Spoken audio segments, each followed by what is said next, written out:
आज के इस जायजे में हम एक ऐसी कहानी पर बात करेंगे जो सच में दिल दहला देने वाली है। हम सब कामयाबी की चमक दमक देखते हैं, है ना? बड़ी गाड़ियां, बड़े ओहदे, शानदार लाइफस्टाइल।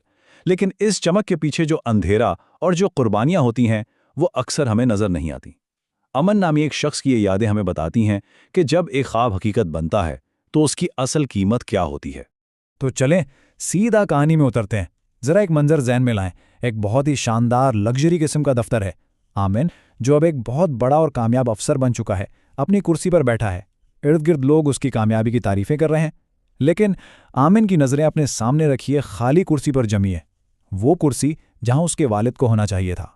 और इसी दुख में आमिन के दिल से ये आवाज़ निकलती है कि पापा, आज भी मेरी हर जीत अधूरी है क्योंकि उससे देखने वाले आप नहीं हो। ये कोई मामूली जुमला नहीं है। ये बताता है कि सारी दौलत, सारी कामयाबी मिलकर भी उस कमी को पूरा नहीं कर सकती जो किसी अपने के चले जाने से पैदा होती है। तो हमारा पहला हिस्सा है खाली कुर्सी। चलें माजी की तरफ एक नज़र डालते हैं। अब जरा इस जबरदस्त तजाद को देखें। इस खाली कुर्सी का असल मतलब समझने के लिए हमें आमिर के माजी में जाना होगा। एक तरफ आज का आमिर है, गरम आरामदेह दफ्तर में बैठा हुआ कामयाब इंसान, और दूसरी तरफ वो माजी का आमिर, कड़ाके की सर्दी, बारिश की भीगी हुई रात और सड़क के किनारे एक छोटे से ढाबे पर खड़ा एक लड़का। वो अपने कांपते हुए हाथों से बर्तन धो रहा है। लेकिन इन सर्द कांपते हाथों के बावजूद उस लड़के की आंखों में एक आग थी, एक ख्वाब था कि पढ़ लिखकर कुछ बड़ा बनना है। ये दो मनाजिर हमें साफ दिखाते हैं कि ये सफ़र कितना तवील और कितना तकलीफ दे रहा होगा। हमारा दूसरा हिस्सा है ख्वाब को खतरा, जहां गुर्बत रोजाना एक नया मजाक उड़ाती थी। सच पूछें तो जब इंसान गरीब हो ना, तो ख्वाब देखना भी किसी बहुत बड़ी अय्याशी से कम नहीं लगता। अमन का वो बड़ा आदमी बनने का ख्वाब भी सख्त खतरे में था। और ज़रा उम्र तो देखें, सिर्फ 13 साल। जी हाँ, महज 13 साल। ये वो उम्र होती है जब बच्चे बेफिक्र होकर खेलते कूदते हैं। लेकिन अमन वो ढाबे पर बर्तन धो रहा था और उसके नन्हे से जहन पर अपने ख़ानदान को इस दलदल से निकालने का बोझ था। ये नंबर 13 हमें ये एहसास दिलाता है कि हालात कितने बेरहम थे और एक बाप अपने बच्चे को इस हाल में देखकर कितना बेबस महसूस कर रहा होगा। तो यहाँ सबसे अहम बात यह है कि इस ख्वाब को बचाने की कीमत क्या थी।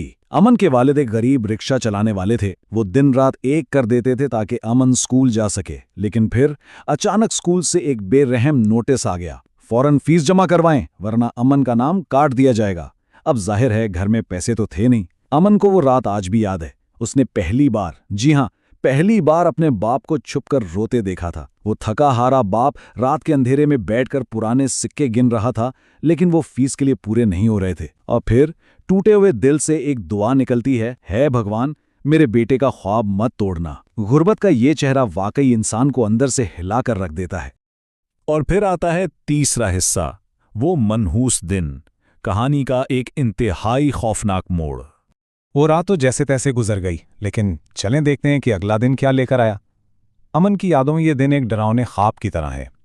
सुबह होती है, वो मजबूर बाप बगैर कुछ खाए पिए फीस का बंदोबस्त करने के लिए अपना रिक्शा लेकर निकल जाता है। फिर शाम ढलती है, लेकिन बाप घर नहीं लौटता। अमन की बेचैनी मुसलसल बढ़ रही है और फिर बिलाखिर रात के अंधेरे में दरवाजे पर एक दस्तक होती है। कुछ लोग एक ऐसी खबर लाते हैं जो अमन के पैरों तले से ज़मीन खींच लेती है कि आपके वालिद का एक्सीडेंट हो गया है। सिर्फ एक ही दिन में, लम्हों के अंदर सब कुछ कैसे तबाह हो सकता है, ये उसकी एक लर्ज़ाखेज मिसाल है। अब हम चौथे हिस्से पर आते हैं, आखिरी अलविदा। अस्पताल का वो सर्द और तारीक माहौल। अमन दीवानावार भागता हुआ अस्पताल पहुंचा। जरा इस मंजर की शिद्दत को महसूस करें। अस्पताल का वो ठंडा अजीब सा माहौल और सामने स्ट्रेचर पर लेटे हुए उसके वालिद। उनकी सांसें उखड़ रही थीं। जिंदगी बस जाने ही वाली थी। लेकिन मौत के इतने करीब होने के बावजूद उस बाप के जहन में क्या चल रहा था? अपनी तकलीफ, अपना दर्द? बिल्कुल नहीं। इस स्ट्रेचर पर वो बमुश्किल अपना एक कांपता हुआ हाथ अपनी जेब तक ले जाते हैं और वहां से खून और पसीने में लिथड़े हुए कुछ मुड़े तोड़े नोट निकालते हैं और अपनी आखिरी ताकत जमा करके वो नोट अमन के कांपते हुए हाथों में रख देते हैं। और फिर वो अल्फाज अदा होते हैं जो अमन की रूह को हमेशा के लिए जख्मी कर गए। टूटती और बिखरती हुई सांसों के दरमियान बाप पूछता है, बेटा तेरी फीस जमा हो जाएगी ना? हम सबको यहाँ एक लम्हे के लिए रुक कर सोचना चाहिए। कितनी अजियत और कितनी बेपनाह मोहब्बत है इन चंद अल्फाज में। मौत सामने खड़ी है, लेकिन फिक्र यह है कि बच्चे की तालीम ना छूट जाए। ये सुनकर फूट फूट कर रोने लगता है। वो रोते हुए कहता है कि उसे कोई फीस नहीं चाहिए, बस वो ठीक हो जाए। वो इस लम्हे अपना हर ख्वाब, हर उम्मीद छोड़ने को तैयार था, सिर्फ और सिर्फ अपने बाप की जिंदगी के लिए। लेकिन कुदरत को कुछ और ही मंजूर था। अमन की चीखें, उसकी दुआएं सब बेसूद रहीं। बाप के हाथ की वो कमजोर सी पकड़ जो अमन के हाथ पर थी, वो आहिस्ता आहिस्ता बिल्कुल ढीली पड़ गई।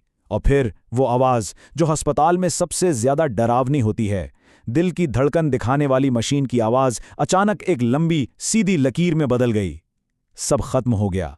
अमन की वो चीख जिसने पूरे अस्पताल को गूंजा दिया था, वो एक ऐसे बच्चे की चीख थी जिसने इसी एक लम्हे में अपना बचपन हमेशा के लिए खो दिया। इसी रात अमन ने अपने बाप की पुरानी चप्पल को सीने से लगाया और रोते हुए एक वादा किया कि मैं आपका ख्वाब कभी मरने नहीं दूंगा। 5वां और आखिरी हिस्सा, एक अधूरी जीत और एक सच्चा वादा। और अमन ने वाकई अपना वो वादा निभाया।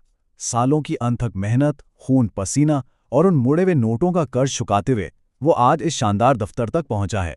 हमारी कहानी वहीं वापस आ गई है जहां से हमने शुरू की थी। अब इस पूरी दास्तान में जो सबसे अहम बात समझने वाली है वो ये है कि अमन की ये बड़ी कामयाबी दरअसल उसकी अकेली की कामयाबी थी ही नहीं। इसकी बुनियाद में उसके बाप का खून और जान शामिल था। दुनिया को तो आज सिर्फ एक कामयाब अफसर नजर आता है, लेकिन उसके पीछे एक रिक्शा चलाने वाले की वो खामोश कुर्बानी छुपी है। हमारे वालिदैन अक्सर बिल्कुल खामोशी से अपनी ख्वाहिशात, अपना आराम और कभी कभी तो अपनी जिंदगियां तक कुर्बान कर देते हैं ताकि हमारे ख्वाबों को पढ़ लग सकें। ये कामयाबी की वो अनदेखी कीमत है जिसकी रसीद कभी किसी को नहीं मिलती। इस पूरी दास्तान ने यकीनी तौर पर हम सबको कामयाबी को देखने का एक नया जाविया दिया है। और अब जब हम इस जायजे के बिल्कुल इख्तिताम पर हैं तो ये सवाल हम सबको सोचने पर मजबूर करता है। जब हम अपनी किसी बड़ी कामयाबी का जश्न मनाते हैं या आज की इन तमाम सहूलियात से फ़ायदा उठाते हैं, तो क्या हम कभी ये सोचते हैं कि हमारी आज की ये हकीकत दरअसल किन की छिपी हुई कुर्बानियों से बनी है? वो कौन से खामोश लोग हैं जिन्होंने हमारे कल के लिए अपना आज और शायद अपनी जिंदगियां ही मिटा दी? इस सवाल पर ज़रूर गौर कीजिएगा।